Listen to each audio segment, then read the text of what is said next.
Bom, quando nós estamos falando de juizado especial, nós precisamos ter em mente a primeira coisa. A legislação, a Lei 9.099, lá de 1995, é ela que estabelece a competência do juizado especial. O juizado é um ramo da justiça.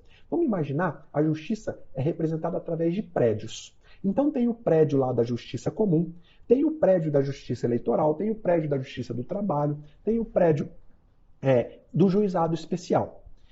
Como que você, advogado, define se você vai entrar com a sua ação lá no prédio do juizado especial ou da justiça comum ou da justiça do trabalho?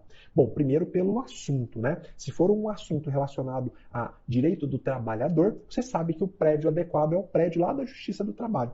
Mas e se não for? E se for uma causa civil comum, um pedido de indenização? Bom, você pode escolher entre os prédios da justiça comum e entre o prédio do juizado especial. É a própria lei que define quando que você pode optar pelo juizado especial. Ela fala assim, ó, você pode entrar com a sua ação civil no juizado especial nas causas cujo valor não ultrapasse 40 salários mínimos. Então, essa é a primeira chave que você tem que ter. Se você tem aí na sua mão uma causa cujo valor não ultrapassa 40 salários mínimos, você pode entrar com ela no juizado especial civil. E a lei também diz que nas causas cujo valor não ultrapasse 20 salários mínimos, a pessoa pode entrar sem nem precisar de advogado. É isso. Tá? Inclusive, esse artigo da Lei 9.099 deu maior problema, deu ação direta de inconstitucionalidade, que a OAB dizia que apenas o advogado poderia representar o cliente e entrar na justiça. Mas, enfim, essa batalha a OAB não ganhou, prevalece esse dispositivo. Se o próprio cidadão quiser entrar com uma causa cujo valor é até 20 salários mínimos, ele pode ir pessoalmente no juizado. Eu não recomendo que ele faça isso nunca, tá? Porque na prática, o que a gente vê é um desastre quando o cidadão faz isso. É sempre bom, é sempre fundamental que ele procure um advogado, porque o advogado conhece a técnica, o advogado sabe peticionar. O cidadão, com toda certeza, vai esquecer fatos importantes, vai esquecer circunstância relevante, e isso pode representar o fracasso da ação lá na frente. Bom, a gente definiu, então, a competência do juizado especial. Mas por que eu estou falando isso? Porque depois que você entra no juizado especial, você precisa descobrir qual é o procedimento, o caminho que vai te levar até a sentença. Lembra, eu tenho falado aqui todos os dias que procedimento é o passo a passo previsto na lei para se chegar até um objetivo. A Lei 9.099, ela traz um procedimento para as ações de conhecimento, né, que você quer uma sentença do juiz, ela traz um único procedimento. Ela facilita muito a vida dos operadores do direito. Se você pegar a Lei 9.099 e ir lá no artigo 14 e seguintes dessa lei, você vai ver o passo a passo. Lá ele fala como tudo acontece. Qual é o procedimento até se chegar à sentença? Lá no artigo 14 da Lei 9.099 está esse passo a passo. Ao contrário das ações que você entra na justiça comum. Sabe o prédio da Justiça Comum? Se você optar por entrar com a sua ação lá no prédio da Justiça Comum, a legislação apresenta vários procedimentos. Tem o procedimento da ação de alimentos, tem o procedimento do mandado de segurança, tem o procedimento do inventário, tem o procedimento da ação comum indenizatória, inúmeros procedimentos. Estou fazendo essa introdução para te dizer que lá no juizado especial só há um único tipo de procedimento para as ações de conhecimento, onde você quer uma sentença condenatória, declaratória ou constitutiva. Esse procedimento, então, você já sabe, está lá no artigo 14 e seguintes da Lei 9.099. Já fica como tarefa para você ler o artigo 14 e seguintes da Lei 9.099, beleza? Fica com essa tarefa para você não deixar passar esse ponto importante. Vamos falar rapidamente também, porque não é o que mais interessa para a nossa aula, como que acontece esse procedimento no juizado especial. E olha, eu peço licença para aqueles que estão mais avançados, talvez para os mais avançados isso daqui não seja novidade, mas eu gosto sempre de revisitar aquelas coisas que parecem básicas. Sabe por quê? Porque ninguém tropeça em pedra grande. Você já ouviu alguém tropeçar numa montanha? A gente tropeça nas pequenas pedras, nos detalhes. Então, eu gosto de voltar e olhar detalhe por detalhe para evitar que você tropece, que você erre, que você caia em uma pedra pequena. A montanha é fácil de ver, né? As pedras pequenas que estão pelo caminho é que às vezes fazem a gente tropeçar. Então, vamos lá. Como que acontece o procedimento do juizado? Nós vamos passar rapidamente por isso. Bom, o primeiro ato se chama atermação, quando a própria pessoa vai lá no balcão do juizado e fala, olha, eu quero entrar com uma ação. Eu não sou advogado, quero entrar com uma ação.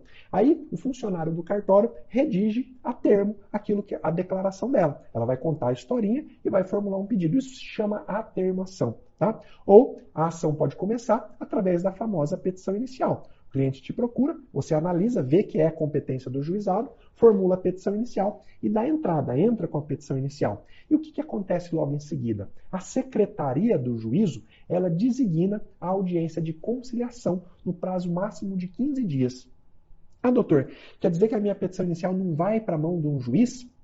Olha, ela só vai em uma hipótese antes da audiência. Se tiver um pedido de tutela antecipada ou um pedido de natureza cautelar. Se não tiver, a secretaria já marca a audiência e o processo fica lá na filinha de aguardando a audiência de conciliação. Quer dizer então que se o autor tiver vício na petição inicial, tiver aí alguma coisa que necessite a emenda da petição inicial, o juiz não vai mandar ele emendar agora? Não. O processo nem passa na mão do juiz. Ele sai da petição inicial, vai direto para a fila de aguardando a audiência de conciliação, tá bom? E aí, o passo seguinte é justamente a audiência de conciliação. O juizado nasceu com o objetivo de conciliar. Esse é o objetivo de existir do juizado especial. Não é o objetivo de solucionar conflitos através de sentença. A sentença é a medida de exceção.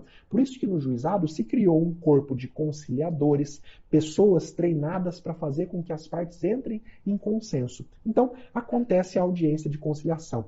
Caso não haja acordo, e infelizmente na maioria dos processos não há acordo, as partes elas podem optar por uma coisa que se chama juízo arbitral.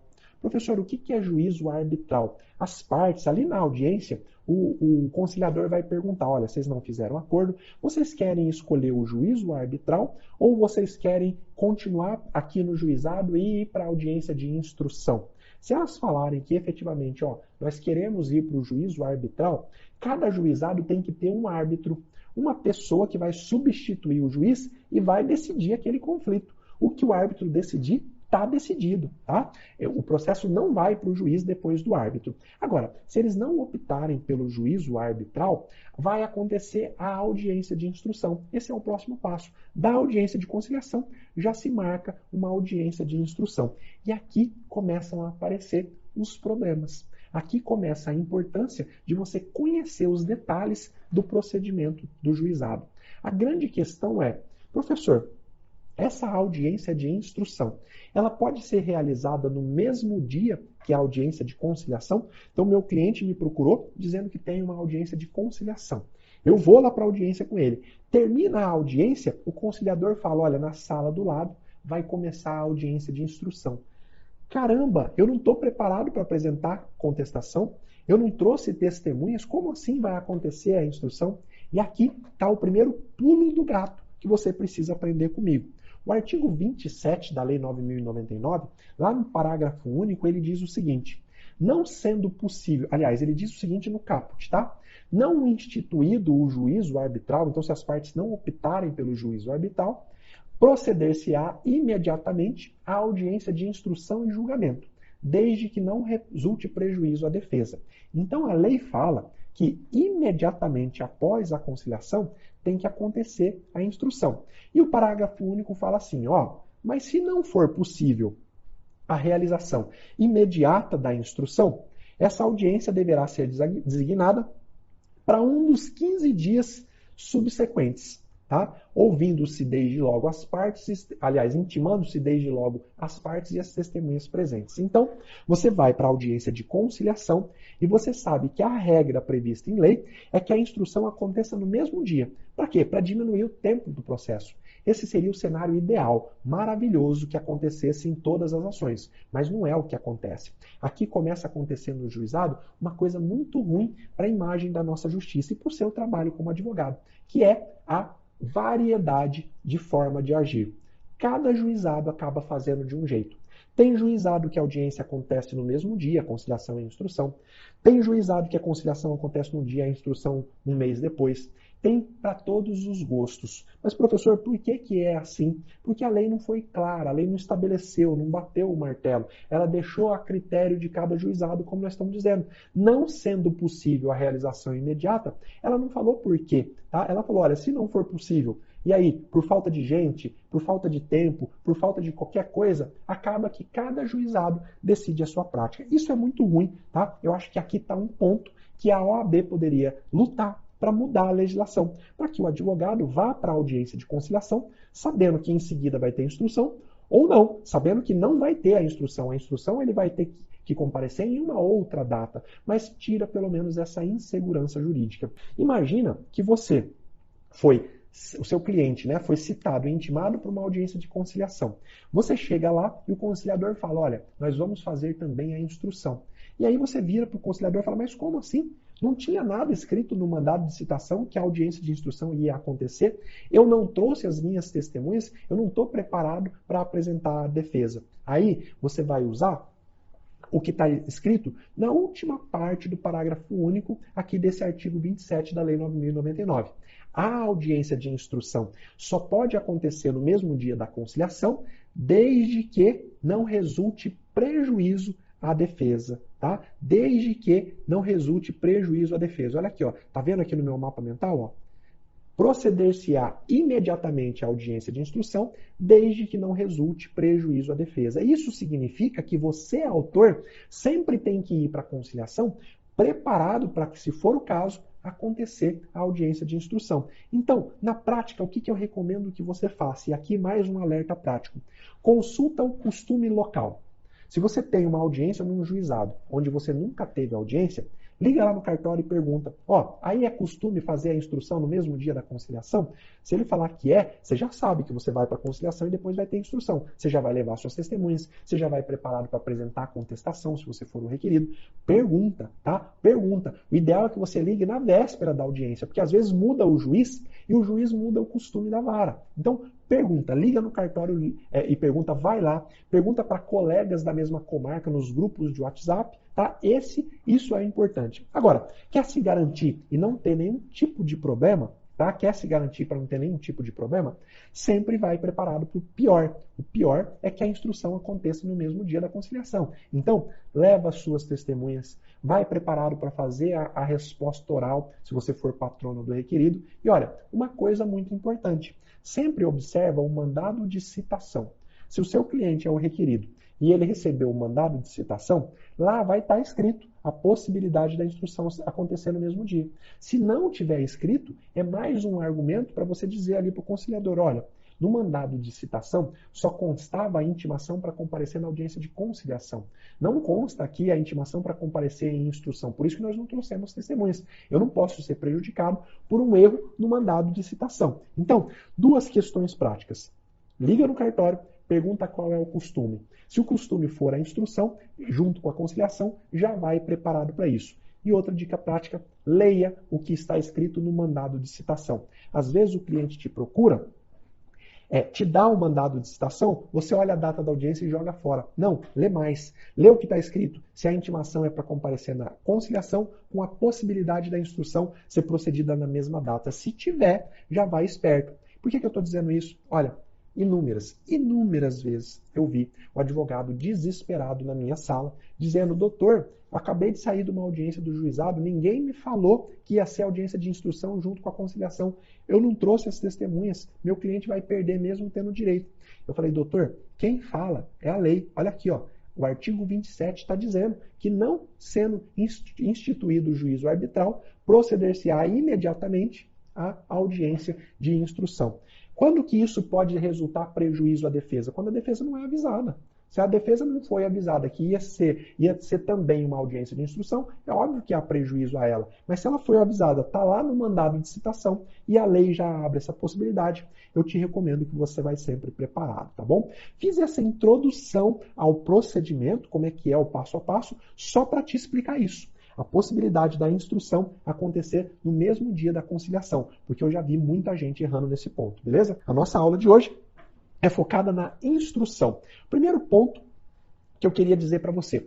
Quem que preside essa audiência? Talvez você não saiba, se você é novato, quem preside essa audiência não é um juiz de direito, é um juiz leigo. Tá? Como assim, professor? Juiz leigo? É isso. A lei do juizado especial, ela disse que a justiça poderia criar um corpo de juízes leigos. Eu não gosto dessa palavra leigo, né? Porque leigo dá a entender que é aquela pessoa que não sabe de nada. Não é juiz leigo, é o juiz togado e o juiz, talvez o nome mais adequado seria um juiz convocado, né? O juiz concursado e o juiz convocado. A lei fala que o juiz leigo, né, ela chama de leigo, deve ser recrutado entre advogados com mais de 5 anos de experiência. Em alguns estados já há concurso para juiz leigo, né? Porque foi o nome que a lei usou. Já há concurso. Aí não é o caso mais nem de convocação. Mas na maioria dos estados, é o juiz do juizado que convoca um advogado e ele passa a ser juiz leigo na comarca. É ele que preside a audiência. Então esse é um detalhe muito importante da prática. Por quê? Você vai chegar lá e às vezes você vai se deparar com um colega advogado presidindo a audiência. Ué, mas o que você está fazendo aqui? Aí você vai descobrir que ele atua como juiz leigo. O juiz leigo, ele pode advogar, ele só não pode advogar no mesmo juizado onde ele atua, mas ele pode advogar, tá? Depois, se você se interessar mais pelo assunto, procura aí no seu estado como que faz para você ingressar nos quadros de juiz leigo. Então, o primeiro alerta prático que eu quero te dar, você está vendo aqui a bandeirinha do alerta no nosso mapa, é, meu amigo, respeita o juiz leigo da mesma forma como você respeita o juiz togado. Não é porque o cara é um colega seu de advocacia que você vai tratar ele de Zé, de Mané. Dá o mesmo respeito, o mesmo tratamento. Não é porque você talvez tenha lá uma amizade, uma intimidade, que você vai demonstrar lá na audiência que lá está aparecendo uma mesa de bar. Não. Não é também porque o juiz leigo está presidindo a audiência pelo fato dele não ser um juiz togado, que você não vai acolher as determinações dele. Ele é o presidente do ato. É ele o responsável por manter a ordem, é ele o responsável por dar a palavra ou caçar a palavra. E ó, por que eu estou dizendo isso? Porque eu já vi advogado achar que, pelo fato do juiz leigo ser um colega de profissão, que ele não precisa respeitar. O juiz leigo indefere uma pergunta, ele bate na mesa e fala assim, como assim indefere? Coisa que ele não faria se fosse um juiz togado. Por que eu falo para você respeitar? Primeiro, porque o respeito é a base da convivência entre as pessoas, né? E segundo, porque é esse cara que preside a audiência que vai prolatar a minuta da sentença. Tá? É ele o julgador do seu caso concreto. Então, o respeito, que é o básico, também pode te ajudar a que esse cara não fique aí com alguma rusga contra você. Às vezes ele não vai demonstrar, mas você está ali numa situação de embate sem nenhum propósito, né? E aí você esquece que ele é a autoridade ali no ato. E é ele que vai efetivamente prolatar a sua sentença, tá? Eu coloquei aqui no nosso mapa, ó, não é porque o juiz leigo é um advogado que os demais advogados presentes não devem respeitá-lo. Na maioria das vezes, tá, para sua informação, aquela minuta de sentença que o juiz leigo faz, o juiz togado homologa. Ou seja, o cara que conduz a sua audiência de instrução é o cara que vai definir, que vai decidir o seu caso. Então, respeite a autoridade do juiz leigo, tá bom? Olha, uma informação aqui mais técnica, às vezes os tribunais podem dispensar o requisito de 5 anos. Para ser juiz leigo, um dos requisitos é ter 5 anos de advocacia. Mas eu já tive que enfrentar essa situação. Trabalhei em uma comarca onde não havia nenhum advogado com mais de 5 anos de experiência e que desejava ser juiz leigo. Eu acabei nomeando, na época, um advogado que tinha 3 anos de experiência. Era melhor isso do que a gente ficar sem juiz leigo, tá bom? Agora, uma coisa que você deve saber é que, como regra, quem preside a audiência é o juiz leigo. Mas o juiz togado, o juiz concursado, o juiz lá do juizado, se ele quiser, ele pode presidir a audiência sem nenhum problema. Eu já presidi várias vezes. Acontecia de ter lá uma pauta de audiência, lotada de audiência, e o juiz leigo ficou doente na véspera. Pô, eu não ia cancelar todas as audiências. Eu fui lá para o juizado e presidi as audiências. Então, o juiz togado, ele pode presidir. Não é normal, não é o costume. Mas o que eu estou dizendo é para você não estranhar. Às vezes você chega lá no juizado e quem está presidindo a audiência é o juiz togado e não o juiz leigo, tá bom? Importante, quem deve comparecer? Aqui entra um ponto de fundamental importância. A audiência de instrução do juizado especial cível. É sobre isso que nós estamos falando, tá? Eu vou falar agora quem deve comparecer nesse tipo de audiência. Obrigatoriamente, o autor. O autor, a parte autora, sob pena de extinção da ação. Isso está previsto lá no artigo 51, inciso 1. O autor não pode ser representado por procurador. O comparecimento é pessoal. Havendo algum impedimento, prove esse impedimento e peça a redesignação. Muita gente tem essa dúvida, mas professor, o meu cliente é o autor, ele mora lá em Portugal. Como que eu vou falar para esse cara vir aqui? Só o custo da passagem já dá o valor da ação. Meu amigo, então não entra no juizado, porque no juizado já é pacificado que a parte autora, pessoa física, não pode ser representada por procurador. Tá bom? Ele tem que comparecer pessoalmente. Professor, ele é idoso, ele tem dificuldade de locomoção. Prova isso para o juiz e espera o juiz dispensar formalmente. Não deixe para ir para a audiência e lá fazer essa comunicação, porque muito provavelmente o juiz vai dizer, você tinha que ter dito isso antes, determina a extinção da ação. Infelizmente, meus amigos, os juízes do juizado, e aqui não é uma crítica aos meus colegas, não, eles são bem criteriosos com isso. Por quê? Porque o espírito do juizado é a conciliação. E na prática, a gente consegue a conciliação quando as pessoas envolvidas estão presentes. O procurador, às vezes, ele não tem autonomia para fazer um acordo em nome da pessoa. Ele precisa ligar, ele precisa conversar. Então a lei já falou, nada de procurador. Tem que estar a parte presencialmente, tá bom? Se a parte autora não comparecer, o processo é extinto. Artigo 51, inciso 1. Na audiência de instrução também, a presença do réu também é obrigatória, sob pena de revelia. E aí está previsto no artigo 20 da Lei 9.099, tá? Agora, um alerta prático muito importante, enunciado número 78 do FONAGE. Deixa eu fazer um parênteses aqui para te falar o que é o FONAGE. Talvez você nunca ouviu falar do FONAGE. É o Fórum Nacional dos Juízes do Juizado Especial. Todos os juízes, ou a maioria dos juízes que atuam em juizado especial, se reúnem, tá, pelo menos uma vez por ano, para analisar as brechas da Lei 9.099 e criar enunciados. Olha, como que nós vamos interpretar essa brecha aqui da lei? Porque a lei nem sempre é clara. Como que nós vamos interpretar essa brecha? E aí, através de um consenso, eles bolam os enunciados. Isso aqui não tem força de lei, tá? Isso aqui é como se fosse uma doutrina. São pessoas que estudam a lei e emitem enunciados. Não é a mesma coisa que doutrina, mas também não é jurisprudência, não é decisão de tribunal. Agora, isso aqui ajuda muito os juízes a ter um norte na hora de decidir. E tem que ajudar você também, advogado. Por que eu estou dizendo isso? Porque o enunciado número 78 do FONAGE, ele fala assim: o oferecimento de resposta oral ou escrita não dispensa o comparecimento pessoal da parte, ensejando, pois, os efeitos da revelia. Por que surgiu esse enunciado? Porque muitos advogados começaram a fazer assim, ó, eu não vou na audiência de instrução, eu vou protocolar a resposta antes. Quando chegar lá no dia, já tem a resposta, ninguém vai poder considerar que houve a revelia do meu cliente. Como eu disse, o juizado preza pela conciliação. Para que haja conciliação, o primado básico é você colocar as duas pessoas frente a frente. Então, é importante que você saiba que o enunciado 78 ele veio para evitar essa prática. Ah, eu não vou, mas eu mando a contestação. Então, elimina isso da sua vida. Se você não puder ir como advogado, contrata um correspondente lá na cidade, ele vai no seu lugar, ele acompanha o seu cliente, mas não deixa de ir, tá bom? Então, obrigatoriamente, você já sabe que o réu tem que comparecer, também pessoalmente, não vale procurador. Agora, e o réu, e quando for ré, uma pessoa jurídica? Tá? Aqui também tem um detalhe prático muito importante para te dizer. A pessoa jurídica que for ré no juizado especial, ela pode ser representada pelo preposto. Então imagina, você entrou com uma ação contra a Casas Bahia. A Casas Bahia, ela não precisa mandar o dono lá, né? Ela pode nomear um preposto para comparecer e representá-la na audiência. Agora, o enunciado número 141 do juizado, ele traz até de uma forma forte, né? Ele diz o seguinte: a microempresa e a empresa de pequeno porte, quando elas forem autoras no juizado especial, elas devem ser representadas, inclusive em audiência, pelo empresário individual ou pelo sócio dirigente. Olha isso.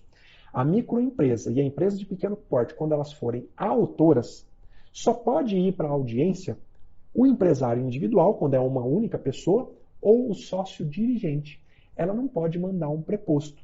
Olha que lindo isso. Por quê? Porque você que está assistindo essa live, você vai ficar atento quanto a isso. Se você for o advogado da parte requerida na ação e o sócio da autora não comparecer e mandar um preposto, o que você vai exigir?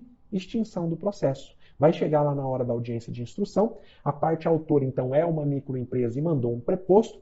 A primeira coisa que você vai fazer é perguntar, doutor, você se refere ao juiz, né? Doutor, eu gostaria de saber se a parte que está representando a empresa autora é o empresário individual ou o sócio dirigente. E ele vai falar, não, eu sou o preposto, eu sou funcionário lá, fui nomeado. Aí você vai pedir a palavra e vai falar, eu gostaria então que fosse determinada a extinção da ação com base no enunciado número 141 do Fórum Nacional dos Juízes do Juizado Especial. E aí você mata a ação no começo, porque você tem a técnica, você tem essa lâmpada que o seu adversário não tem. Se o seu adversário estivesse aqui assistindo à audiência, ele também ia ter a lâmpada do conhecimento e ele não ia para a audiência sem levar ou o empresário individual ou o sócio dirigente. Então, marca essa sacada aí para você, tá? Eu tenho certeza que mais cedo ou mais tarde você vai colocar ela em prática e aí você vai correr lá no meu Instagram e vai me contar, professor, deu certo, eu consegui a extinção da ação com aquela dica que o professor deu, tá? Então, marca isso aí para você não esquecer, que eu tenho certeza que isso vai fazer diferença na sua vida, tá bom? É importante que você saiba também que o enunciado 98 do FONAGE, ele diz que é vedada, é proibida a acumulação das figuras de preposto e advogado na mesma pessoa.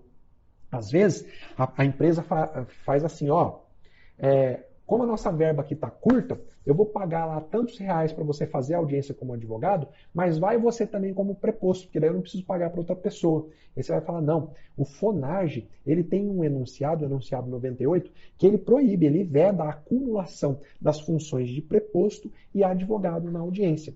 Você também já sabe agora, se por acaso você chegar para a audiência e a parte contrária chegar só com o advogado, e o advogado lá feliz e contente falar assim, eu estou como advogado, também estou como preposto. O que você vai falar? Excelência, essa ação tem que ser extinta nesse momento ou tem que ser considerada revelia, né, se for a parte requerida. Tem que ser considerada revelia, porque é vedada a acumulação da função de preposto e advogado na mesma pessoa. Então, se a parte está como advogado, não veio um representante, então revelia nela, tá? Guarda também esse enunciado do FONAGE aí no seu bolso, tá? Guarda, porque é uma carta na manga para você poder usar, beleza? E aqui tem o enunciado 99 do FONAGE, que também é importante. Preposto sem a carta de preposição pode apresentar a carta no prazo que for assinalado. Tá? O juizado não chegou no excesso de rigor de dizer, se o preposto representante da empresa chegou sem a carta de preposição, por isso vai ser considerada a revelia, ou por isso vai ser extinta a inicial, a ação se a pessoa jurídica for a autora. Não, o enunciado do FONAGE ele deu uma aliviada. Se ele chegar sem a carta de preposição, vai ser assinalado um prazo. Se ele juntar dentro desse prazo, está tudo bem. Se ele não juntar dentro desse prazo, aí sim vai ser considerada a revelia ou vai ser determinada a extinção da ação. Anota aí, enunciado 99 do FONAGE. Pode acontecer de você chegar no juizado, não deu tempo da empresa mandar a carta de preposição, mas vai lá você é advogado e o preposto. E aí o juiz leigo ele exige, cadê a carta de preposição? Você fala, olha, doutor, não deu tempo de juntar, mas eu peço o prazo. Ele fala, não, prazo não, ou você junta agora, ou eu vou determinar a revelia. Aí você recorda ele do enunciado 99 do FONAGE. Tá? Professor, mas você disse que o enunciado ele não tem força de lei. Tudo bem, ele não tem força de lei, mas o juiz leigo também não vai achar na lei nada que obrigue efetivamente o preposto a estar com uma carta de preposição na hora da audiência. Isso aí também é a interpretação dele. Então, interpretação por interpretação, fique com aquela interpretação coletiva feita pelo Fórum dos Juízes de todo o Brasil. Tá bom? Essa é a orientação que eu te dou. Mais um aspecto sobre a audiência de instrução, sobre o comparecimento das partes. Nessa audiência, não há obrigatoriedade de comparecimento dos advogados se o valor da causa não superar 20 salários mínimos. Tá? Então, não há obrigatoriedade de comparecer na audiência de instrução com o advogado se a causa for até 20 salários mínimos. Se for acima de 20 salários mínimos e a parte comparece sem advogado, a parte simplesmente, se for a parte requerida, ela não pode apresentar a resposta. Ela precisa do advogado. Se for a parte requerida, ela não pode fazer perguntas às testemunhas. A ação vai continuar sem que ela tenha a defesa técnica, tá bom? Agora, e se só comparecer a parte sem o advogado nas causas de valor superior a 20 salários mínimos. É exatamente isso que eu estava dizendo. Não há direito a fazer perguntas. Então imagina, o autor entrou com a ação através de advogado. Não saiu o acordo, foi para a audiência de instrução. Chega lá na audiência de instrução, comparece só o autor. O advogado dele não vai. O que vai acontecer? A própria parte, a pessoa, não vai poder fazer perguntas para as testemunhas. Isso só quem pode fazer é o advogado. Se tiver, por exemplo, a oportunidade de impugnar uma contestação, a parte não pode fazer por ela própria. Ela não tem capacidade postulatória. Só quem poderia fazer era o advogado. A ação vai ser extinta pelo não comparecimento do advogado? Não. A lei só exige obrigatoriamente o comparecimento das partes. Do advogado só tem essas consequências que eu acabei de te passar, tá bom? Relembrando aqui, né? A aula, eu estou tratando sobre a audiência de instrução, eu não estou falando da audiência de conciliação, inclusive já dei a dica. Quem quiser se aprofundar na audiência de conciliação do juizado, mergulha lá no YouTube, escreve José Andrade, audiência de conciliação, vai acontecer que você vai encontrar uma aula onde eu falo exatamente sobre isso, tá bom? Vamos lá, que agora vem o filé da nossa aula. Como que os atos acontecem na audiência? Olha aqui, ó. Agora eu vou começar a falar como que os atos acontecem no decorrer da audiência de instrução. Isso, para mim, é te ajudar com preparação. Te mostrar, acender a luz, ó. A audiência de instrução do Juizado Especial Civil vai ter uma luz para você. Você vai saber como tudo acontece lá dentro. Vamos lá, vamos mergulhar lá. Como que os atos acontecem? Ponto número 1. Bom, assim que é feito o pregão, né? O pregão é o ato de chamar as pessoas para entrar na sala. O juiz leigo, como eu disse a ele que preside o ato, ele renova a tentativa de acordo. Como assim, professor? Não tem uma audiência só para tentativa de conciliação? Tem. Mas na audiência de instrução, o juiz leigo tem que renovar a tentativa de acordo. E olha, muitas vezes sai acordo, tá? Às vezes a pessoa já está de saco cheio de esperar o processo, já é a segunda audiência, ela está perdendo o trabalho, às vezes sai acordo. Então os juízes leigos precisam ser bons em acordo também, tá? E eu quero dizer para você que mesmo então, sendo uma audiência de instrução, vai para essa audiência com uma proposta de acordo. Conversa com o seu cliente antes, explica para ele, ó, o juiz leigo vai perguntar sobre acordo. Às vezes seu cliente vai estranhar, vai falar, mas a audiência de conciliação já não foi? Aí você fala para ele, não, lá ele tem a obrigação de renovar a proposta de acordo. Então, dica prática que eu quero te dar.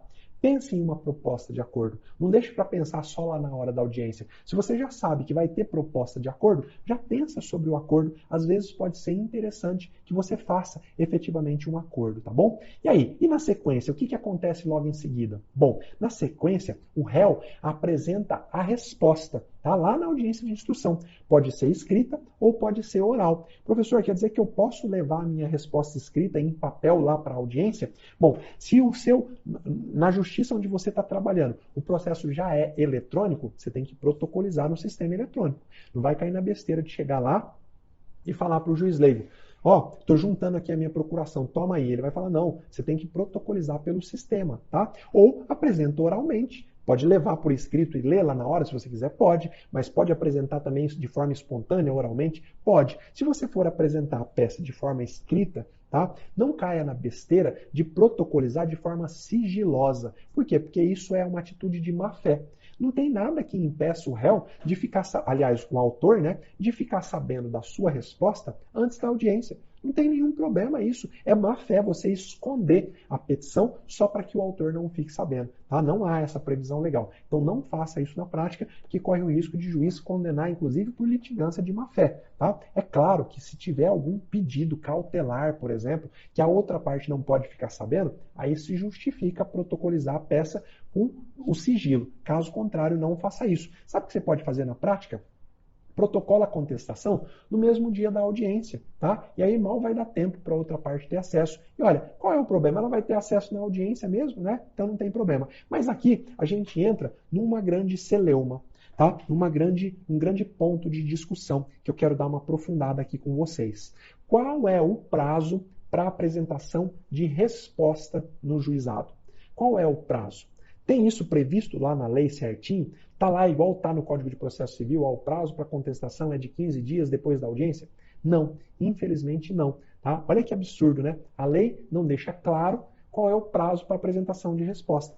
Está aqui mais um detalhe que a OAB poderia levantar essa bandeira e exigir dos nossos legisladores o esclarecimento da lei. Por isso tem o enunciado número 10, tá? O enunciado número 10 do FONAGE. Esse enunciado fala assim: A contestação poderá ser apresentada até a audiência de instrução e julgamento.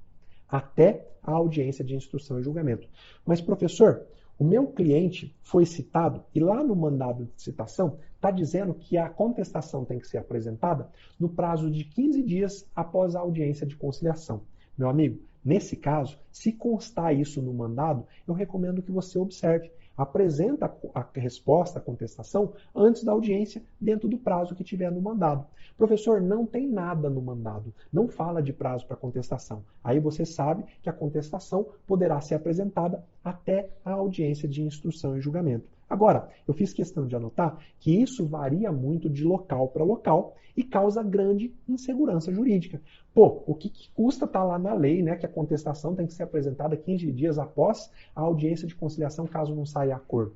Inclusive, como é isso que consta no Código de Processo Civil, muitos juízes entendem que aplica-se o Código de Processo Civil, ou seja, que o prazo não é até a audiência de instrução, é 15 dias após a audiência de conciliação. Então, meu amigo, para você não errar, jamais usa o prazo mais restritivo possível.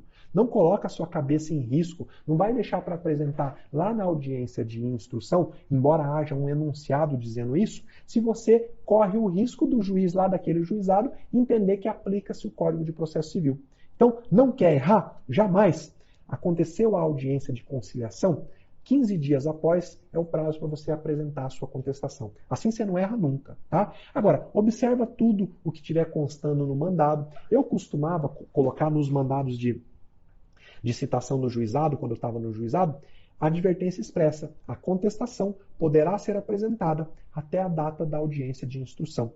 Quando eu fazia isso, acabou, não tem mais dúvida. É um jogo limpo. O processo não pode ser um jogo sujo, onde o juiz quer ficar pegando o advogado nas picuinhas, onde o advogado quer ficar pegando o juiz nas nulidades. Não, o processo tem que ser um jogo limpo. O processo existe para garantir direito. Não é uma brincadeira que custa caro, né? Então, eu acho que a gente tem que jogar limpo. Eu sempre joguei limpo, mas eu acho que a lei é a primeira, né? Seria a primeira a ter que jogar limpo, a esclarecer as cartas do jogo. A lei não é clara, então eu estou te ensinando hoje, como medida de prática, usar sempre o prazo mais restritivo. Ah, professor, eu perdi esse prazo mais restritivo. Então, se agarra aqui no enunciado 10, tá? Vai no enunciado 10 do FONAGE, que a contestação pode ser apresentada até a audiência de instrução e julgamento, tá bom? Esse é um ponto muito importante sobre a apresentação da resposta. Vamos para um outro ponto polêmico. Quem gosta de polêmica aqui, né? E aula sem polêmica não é aula boa. Eu não vou vir aqui só para ficar tocando naqueles pontos que são fáceis. Eu tenho que entrar nos pontos difíceis, porque é no ponto difícil que surge a sua dúvida, tá bom? E aí, o autor apresenta resposta à contestação lá no ato? Às vezes você deve estar se perguntando, mas professor, cabe impugnação à contestação no juizado especial? Lá no meu juizado onde eu atuo, o réu apresenta a contestação e já se parte para a instrução. Não é aberto para mim a oportunidade de impugnar a contestação. E aí, eu quero falar de um erro generalizado que acontece nos juizados do Brasil. A dúvida é, cabe impugnação à contestação no juizado? Eu tenho que estar preparado para oralmente impugnar uma contestação no juizado? A resposta é, depende do conteúdo da contestação. Depende do conteúdo daquela peça de resposta que o réu apresentou. Se nela houver questões preliminares, questões ligadas ao direito, por exemplo, lá em contestação, o réu fala, a petição inicial é inepta e o feito deve ser extinto. Ou ele fala, a parte autora é ilegítima, o processo deve ser extinto. São questões preliminares. Se houver questão preliminar levantada pelo réu, o autor tem o direito, previsto lá no Código de Processo Civil, de se manifestar sobre isso. Por quê? Porque o juiz não pode decidir sobre fatos que não foram discutidos pelas partes. O juiz não pode prolatar uma decisão surpresa. Se só uma parte se falou sobre ilegitimidade, a outra parte tem o direito de falar sobre a ilegitimidade.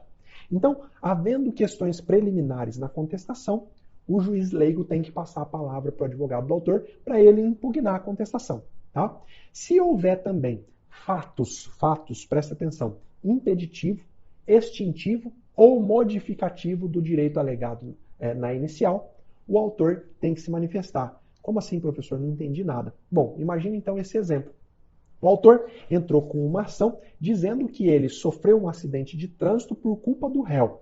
O réu causou lá nele um dano de 10 mil reais e ele quer que o juiz condene a reparação. Na contestação, o réu vem e fala, não, de fato, eu causei esse acidente, causei esse dano, mas está aqui o recibo, eu já paguei toda a indenização. Esse é um fato extintivo, tá, do direito do autor. Se o réu já pagou a indenização, o direito do autor deve ser extinto. Como que um juiz vai julgar uma causa sem dar a oportunidade para o autor se manifestar sobre isso? Se esse recibo realmente existiu, se esse recibo é falso ou verdadeiro, porque o recibo pode ser falsificado. Como que um juiz vai julgar sem dar o contraditório sobre uma peça tão importante quanto essa? Então, a chave para você entender é, todas as vezes que lá no conteúdo da resposta do réu tiver algum fato extintivo, modificativo ou impeditivo do direito do autor, há o direito a impugnar a contestação. Tá bom? Então não é critério do juiz, não é o juiz que decide, não é o juiz togado que, hoje eu estou feliz, hoje eu vou deixar o autor impugnar a contestação. Nada disso. O critério é legal. De onde que eu estou tirando isso? O CPC, Código de Processo Civil. O Código de Processo Civil fala exatamente o que eu estou falando para você. Como a lei do juizado não fala nada, aplica-se subsidiariamente o Código de Processo Civil. Então, aquele que disser para você que não há impugnação à resposta no juizado, está mentindo, tá errando. E outra, está criando uma situação de injustiça. Como que nesse caso concreto você, juiz, julgaria? Você ia acolher então um recibo sem nem saber se esse recibo é verdadeiro ou falso? E um outro ponto também que faz nascer o direito à impugnação oral é quando, junto com a resposta, o réu apresenta documentos. Ora, se tem peças novas no processo, como que o juiz vai julgar sem permitir que a outra parte se manifeste sobre os documentos? Então, é uma questão de lógica, de razoabilidade. Como que eu vou ser julgado, como que a sentença vai acolher um documento como verdadeiro se eu não pude me manifestar sobre esse documento? Então, marca esses 3 pontos aqui. Se na contestação, na peça de resposta, tiver preliminar, tiver fatos impeditivos, modificativos ou extintivos do direito, ou for acompanhada de documentos, nasce o direito à impugnação, à contestação. E aqui a gente entra em um outro ponto. Imagina então que lá no juizado você briga, você fala, não, eu tenho direito à impugnação, o professor José Andrade me ensinou, está lá no Código de Processo Civil, a contestação tem preliminar, tem fato extintivo do direito, e aí você convence o juiz leigo. E o juiz leigo fala, tá bom, doutor, então você tem 10 minutos para apresentar a sua impugnação. Aí você olha a contestação e só a contestação tem 200 páginas. Em 10 minutos não dá nem para você ler a contestação. Tá? Quanto mais ler e também impugnar. Às vezes, só de documento, a empresa, geralmente a empresa faz esse tipo de sacanagem, junta lá 200 folhas só de documento. Como que você, em 10 minutos, vai ler e vai impugnar? Aí eu quero te dar uma dica de ouro, tá? Anota aí, tá aqui na plaquinha aqui, dica de ouro, tá? Isso aqui foi passado por um aluno do meu treinamento Expert em Audiência. Ele disse que ele faz isso na prática, que funciona muito bem. E olha, eu não vejo sentido para você não aproveitar. Então imagina, o juiz leigo te deu lá 10 minutos, 15 minutos, um tempo insuficiente para você ler a quantidade de folha que foi apresentada. Você vai virar para ele e vai dizer, é claro que esses ingredientes técnicos eu coloquei também, tá? Você vai dizer para ele, olha, doutor, você pode fazer uma pesquisa no Google aí agora e você vai ver que uma pessoa média leva de 3 a 4 minutos, se não me falha a memória, para ler uma página.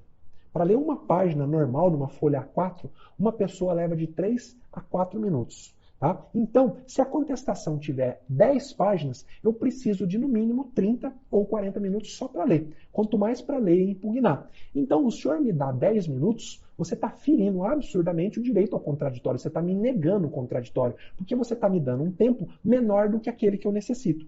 Se tem documentos, cada documento, eu também vou demorar de 3 a 4 minutos só para ler os documentos. Porque eu só vou impugnar lendo. Eu não vou impugnar passando o olho. O meu trabalho como profissional é sério. Eu não posso impugnar um documento que eu não li. Então, ou Vossa Excelência me nega o direito a impugnar a contestação expressamente, ou me dá o tempo que eu preciso. Se você me der aí 2 horas, você pode fazer o cálculo lá, A contestação tem 200 páginas, eu preciso de 200 vezes 3 minutos. Se você me der esse tempo, sem nenhum problema, eu fico aqui, eu leio e impugno. é óbvio que o juiz leigo ele vai ficar sem saída, porque você apresentou raciocínio lógico. Ele pode ser truculento e passar por cima? Pode, mas ele está deixando uma nulidade para trás. Mas se ele for racionalmente tentar indeferir o seu pedido, ele não tem saída. Sabe o que acontece na prática? Na prática, esse meu aluno me disse que depois que ele fazia todo esse raciocínio, ele dizia, mas olha, eu também não quero atrasar a pauta aqui do juizado, eu não quero fazer o colega ficar esperando 1 hora só para eu ler os documentos. Se o colega concordar e o juiz leigo quiser me dar 24 horas, em 24 horas eu apresento a impugnação por escrito. Na hora, o juiz leigo não queria atrasar a pauta. O colega não queria ficar 1 hora ali só esperando o outro ler a contestação. Os dois concordavam, isso ia para a ata e o advogado conseguia 24 horas para impugnar a contestação e ele fazia isso na tranquilidade do escritório, lendo tudo calmamente, conversando com o cliente. Veja, isso é uma dica prática. Isso é uma dica do dia a dia. Só essa dica aqui, ó, já vale você estar aqui comigo por todo esse tempo que você já está. Se falar assim com o juiz, acho que corre o risco de levar um xingão. E ela deu risada. Olha, deixa eu te dizer o seguinte. A gente precisa melhorar a justiça do nosso Brasil. Para a gente melhorar a justiça do nosso Brasil, a gente precisa entender que o juiz ele não faz o que ele quer na audiência. Ele faz o que está na lei.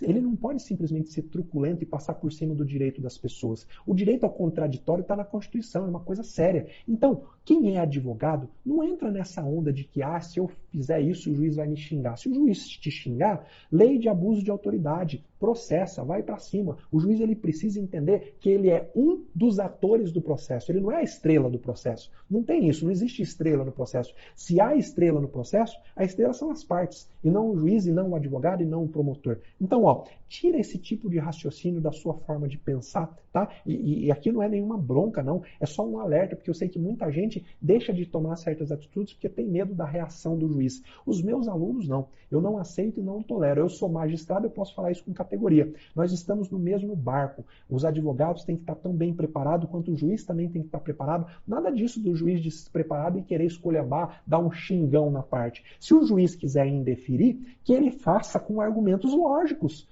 Ele pode raciocinar, ele senta e escreve. Ele pode apresentar argumento errado, argumento absurdo? Pode, isso a lei confere. O que ele não pode é não argumentar, destratar, dar xingão. Nada disso, tá bom? Beleza, galera? Vamos lá, vamos pra frente, vamos caminhar aqui que a gente ainda tem bastante conteúdo. Então, essa dica de ouro, eu espero que você tenha pego ela. Seguindo, nós estamos falando aqui como que as coisas acontecem. Falei do prazo para apresentar a resposta, falei sobre a impugnação. E aí tem a possibilidade, no juizado, do réu, do requerido, apresentar um pedido contraposto, que é como se fosse uma reconvenção. A diferença é que o pedido contraposto ele só pode se basear nos mesmos fatos alegados na inicial.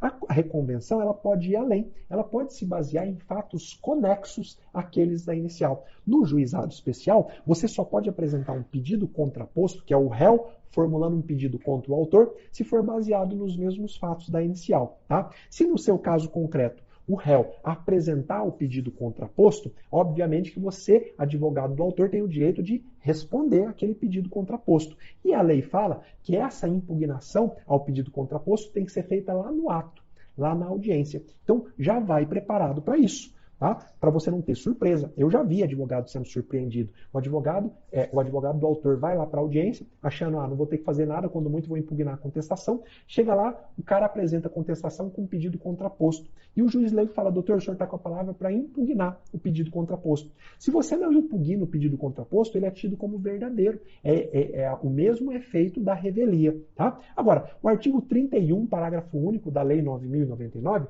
ele dá uma brecha aqui. Ele fala que o autor poderá responder ao pedido do réu na própria audiência ou requerer designação de nova data, que será desde logo fixada, ciente os presentes. Então, se você não se sentir à vontade para poder impugnar a resposta do réu com pedido contraposto, você pode, com base no artigo 31, parágrafo único, solicitar que seja designada uma nova data. Mas eu já te digo, na prática isso não costuma acontecer não. Tá? Na prática o juiz leigo vai torcer o nariz, vai querer que você impugne ali. Mas às vezes você não tem nem documento para impugnar. Às vezes o cliente não tem informação para que você apresente a resposta. Então você vai ponderar isso. Você fala, olha, para mim não seria nenhum problema apresentar a impugnação ao pedido contraposto. Mas o meu cliente precisa ver com a esposa dele se isso realmente aconteceu. O meu cliente precisa ver efetivamente os documentos que ele tem para eu poder impugnar esse pedido contraposto. E aí você vai raciocinar, vai explicar por que esse poderá aqui, ó, pode ser transformado em um deverá, tá bom? Você já sabe, então, que há a possibilidade do réu apresentar o pedido contraposto na contestação dele. Seguindo a sequência dos acontecimentos, na sequência, colhe-se o depoimento do autor e depois do réu, e aqui vale a mesma coisa, tá? Quando está se ouvindo o autor, o advogado do autor não faz perguntas. Quando está se ouvindo o réu, o advogado do réu não faz perguntas, tá? Não vou entrar na razão pela qual, mas estou te ensinando que é assim que funciona. Na sequência, ouve-se as testemunhas, primeiro do autor e depois do réu. E aqui entra uma causa de grande erro no juizado, que você que está comigo aqui nunca mais vai errar. Ouve-se as testemunhas do autor. A grande causa de erro aqui é que as testemunhas no juizado, na audiência de instrução do juizado, como regra, elas não precisam ser arroladas. Você não precisa apresentar o rol de testemunha antes de ir para a audiência. Basta simplesmente que você leve as testemunhas para a audiência. Ah, professor, mas eu não tenho contato com aquela testemunha. Então, você precisa pedir ao juízo a intimação com um prazo mínimo de 5 dias antes da audiência. É isso que está lá na Lei 9.099. Então, você leva a testemunha para a audiência sem precisar arrolar, ou 5 dias antes da audiência, no mínimo, você apresenta o rol e pede para o juiz intimar. Tá? Isso está expressamente previsto no Código de Processo Civil. Dica prática que eu quero te dar, aliás, na Lei 9.099. Dica prática que eu quero te dar. Evita arrolar suas testemunhas antes. Tem advogado que fica com medo de perder o prazo, de esquecer, e ele já lá na inicial coloca o rol de testemunha. Por que eu estou dizendo para você evitar de apresentar o rol de testemunhas antes? Para que a parte contrária não conheça o rol de testemunha, para você não facilitar para ela o trabalho dela investigar e achar ou inventar motivos para uma contradita. Se ela não sabe quem são suas testemunhas, só vai ficar sabendo lá na hora, mal vai dar tempo dela investigar, ver se é algum parente, se é algum amigo. E olha, eu recomendo que não seja, tá? Mas às vezes, quando se tem tempo, a parte vai atrás. Acha lá uma foto do autor abraçado com a pessoa que vai servir de testemunha. Pronto, já é motivo para ele querer suscitar uma suspeição lá na audiência. Mas se você não arrola as testemunhas antes, só chega com ela para o dia do ato, você não dá tempo para o seu adversário fazer isso, tá? Por isso que eu anotei aqui, ó, isso dificulta a apresentação da contradita. Pede para o seu cliente observar também, e aqui tem um outro pulo do gato, né? Eu falei na nossa segunda live de aquecimento, quando você vai para a audiência, no juizado, então você sabe que o rol de testemunha não vai estar lá. Você vai conhecer as testemunhas do seu adversário ali no dia, na antessala de audiência. Então, você precisa ter olhos de lince. Ficar ali, ó, super atento junto com o seu cliente para identificar as pessoas que vão estar próximas da outra parte, porque possivelmente serão as testemunhas que ela vai fazer ouvir. E aí, o seu cliente vai te informar eventual relação de amizade. Eu já vi isso acontecer. O cliente, na hora ali, na véspera, nos minutos antecedentes da audiência, ele olhou e falou, olha, mas aquele cara que está junto com o réu é padrinho de casamento do filho dele. Não é possível que ele trouxe esse cara como testemunha. Esse cara é suspeito. E aí o advogado simplesmente entrou no Facebook, entrou lá no perfil da parte e encontrou dezenas de fotos daquela testemunha no aniversário, no batizado e etc., provando a amizade íntima. O que ele fez? Ao iniciar a audiência, excelência pela ordem, quero contraditar a testemunha. A outra parte não falou nada, não falou que era padrinho de batismo, não falou que tinha amizade íntima. E aí suscitou a contradita, apresentou essas provas e a pessoa simplesmente não foi ouvida. Tá? Então você precisa ficar muito atento no juizado, porque você não vai ter tempo para efetivamente ir atrás de prova. Mas se você tem no mínimo ali um computador, um celular que te permita fazer pesquisa, você consegue ter sucesso com essa dica que eu acabei de te dar, tá bom? Mas olha, professor, lá na minha comarca é comum o juiz designar a audiência de instrução e dar um prazo para a gente apresentar um rol de testemunha. Meu amigo, se esse for o costume no local, apresenta o rol de testemunha. Ah, professor, mas que absurdo, o juiz está mudando a lei. Como a lei do juizado ela não é absolutamente clara, tem juiz que aplica a regra do CPC e exige a apresentação do rol, até para facilitar para outra parte descobrir eventual contradita. Então, não quer problema? Se você foi intimado para apresentar o rol de testemunha, apresente. O que você sabe é que, como regra, você não precisa apresentar lá na inicial. Não apresenta na inicial. Não veio nenhuma intimação para você apresentar o rol, simplesmente leva as suas testemunhas para a sala de audiência, tá bom? E aqui também vem uma dica de ouro. Pode anotar, essa é mais uma dica de ouro que ela vai arrebentar aí nos seus processos. Bom, no juizado, a lei do juizado, a lei 9.099, fala que as partes podem apresentar no máximo 3 testemunhas. Não são 3 testemunhas para cada fato, como é permitido na justiça comum. Na justiça comum, você pode apresentar 3 testemunhas para provar cada fato. Vamos imaginar que lá na inicial você narrou 2 fatos. Qual? O réu passou no sinal vermelho, por isso aconteceu o acidente. Esse é um fato. Você pode arrolar 3 testemunhas para provar esse fato, lá na justiça comum. Outro fato. Por conta do acidente, o autor teve que ficar 30 dias sem trabalhar. Você pode arrolar 3 testemunhas para provar esse fato. Isso lá na justiça comum. No juizado especial, não. São 3 testemunhas unicamente. Ah, professor, e se tiver 5 fatos? São 3 testemunhas unicamente. Por que eu estou te ensinando isso? Para você estar preparado para impugnar caso o seu adversário chegue lá com 4 testemunhas, com 5 testemunhas, com 6 testemunhas. Só que você não vai falar nada no começo da audiência. Deixa ele, geralmente você vai pegar ele na malandragem. Geralmente o advogado costuma fazer assim, a minha melhor testemunha eu vou deixar por último. E aí ele arrolou 4 testemunhas. Ele arrolou não, ele levou para a audiência 4 testemunhas. Ele ouve uma ruinzinha, ouve uma outra mais ou menos, ouve uma outra que sabe mais ou menos dos fatos. A hora que ele pede para chamar a última, você vai falar, excelência, pela ordem. O juizado só permite 3 testemunhas para cada parte. Ou seja, está precluso o direito dele, uma vez que ele já ouviu as 3 testemunhas. E aquela 4ª testemunha maravilhosa que ele tinha deixado para o final, ele não vai conseguir ouvir. Veja que isso é jogar com as regras do jogo. Quando você conhece a regra do jogo, quando você tem a luz do conhecimento, esse quarto da audiência ele é iluminado para você, mas ele é escuro para a parte contrária. Veja, isso aqui tem no juizado, na justiça comum não dá. Por isso que é importante você conhecer e saber diferenciar os procedimentos. O advogado acostumado com a justiça comum vai para o juizado e passa vergonha, porque ele não sabe dessa dica. Tá? Então é importante, agora você tem mais essa velhinha aí que serve para você, você já sabe que são 3 testemunhas, então você vai chegar para o cliente e falar, são 3, vamos escolher as melhores. Se você tem 5, deixa eu conversar com as 5, eu vou decidir quais são as 3 melhores dessas 5. Não adianta nada a gente levar as 5 lá para a audiência, tá bom? Então é importante que você tenha essas cartas na manga.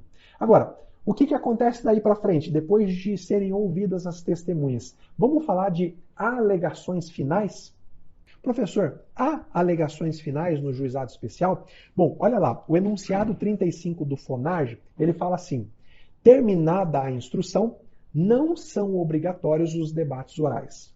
Tá? Não são obrigatórios. Isso significa que você não pode exigir alegações finais no juizado especial. Então eu recomendo que você veja qual é o costume local, para você ir bem preparado. Se o costume local é que haja alegações finais, vai preparado para isso, para você não passar vergonha na frente do cliente. O juiz leigo passa a palavra para você e você não sabe o que falar, não sabe como agir, né? Vai preparado.